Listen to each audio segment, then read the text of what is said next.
আজকে আমি তোমাদের সুন্দর একটা গল্প শোনাবো। গল্পের ছলে তোমরা পড়বে। গল্পের নাম হলো রেফারি নটু কাকা। লিখেছেন বিমল কর। বিমল কর ছিলেন বিশিষ্ট উপন্যাসিক ও ছোট গল্পকার। ছোটদের জন্য তিনি লিখেছেন প্রচুর। তার কয়েকটি গোয়েন্দা কাহিনী ও গল্পের বই আছে। কিকিরা তার গোয়েন্দার নাম। বিমল কর একটি মনোরম গদ্য রেফারি নটু কাকা লিখেছিলেন। জীবনে বহু চরিত্র সৃষ্টি করেছেন বিমল কর। তার গল্প উপন্যাসে ঘটনার চেয়ে মানুষের মনের ঘনঘটার কথা তিনি বেশি বলতে চান। এরকম একটি অদ্ভুত চরিত্র হচ্ছে নটু কাকা। নটু কাকা একসময় ডাক্তার হওয়ার জন্য ডাক্তারি পড়তে ঢুকেছিলেন, কিন্তু পড়াটা শেষ করতে পারেননি উনি, বা শেষ করতে চাননি, আর হলেন শেষে দাঁতের ডাক্তার। হতে চেয়েছিলেন বড় ফুটবলার, বড় ক্লাবে জায়গাও পেলেন। খেলতে গিয়ে বছর খানেকের মধ্যেই নটু কাকার হাঁটু জখম হয়, মালাই চাকি দুটুকরো হয়ে যায়। বাধ্য হয়ে খেলা ছেড়ে তিনি রায়পুরে নিজের জায়গায় ফিরে এলেন। খুলে ফেলেন একটি ছোটোখাটো ডেন্টাল ক্লিনিক। গরম আর বর্ষার নটু কাকার খাতির বাধ্য খুব।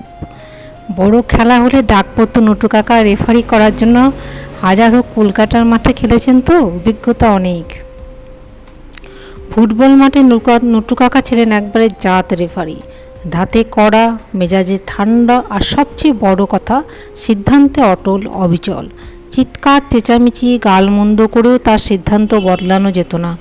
আর ড্রেসটাই ছিল অদ্ভুত রকম। সাদা হাফ প্যান্ট, গায়ে কলার তোলা নীল গেঞ্জি, পায়ে কালো মোজা ও সাদা কেটস, গলায় ঝোলানো থাকতো হুইসেল, ডান হাতে রিস্ট ওয়াচ আর চোট খাওয়া হাতুটে নি ক্যাপ।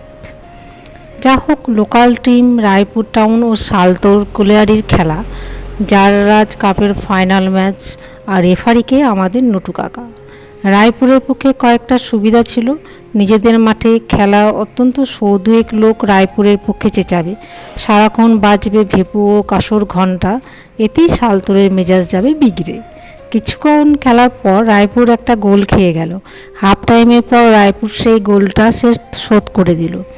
সালতোরের পক্ষ থেকে একটা অফসাইডের আবেদন করা হলো। রেফারির সঙ্গে সঙ্গে তা কিন্তু নাকচ করে দেন।